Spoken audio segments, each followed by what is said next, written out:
एक छोटा सा शहर में एक बली और एक कुत्ता रहते थे। दोनों दोस्त बन गए थे और हमेशा साथ खेलते और घूमते रहते थे। एक दिन वो दोनों एक सड़क पार कर रहे थे। अचानक एक बड़ी सी गाड़ी आगे से चलती हुई आई। बली को समझ नहीं आया कि गाड़ी की आवाज क्यों है और वो चलने के बावजूद रुकी नहीं।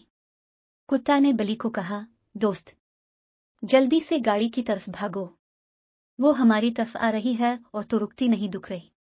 बली ने जवाब दिया, मुझे इस गाड़ी का कुछ ख्याल नहीं है, मुझे अपने कामों से कुछ लेने देने नहीं है।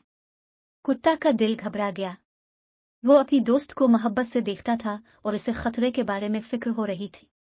वो अचानक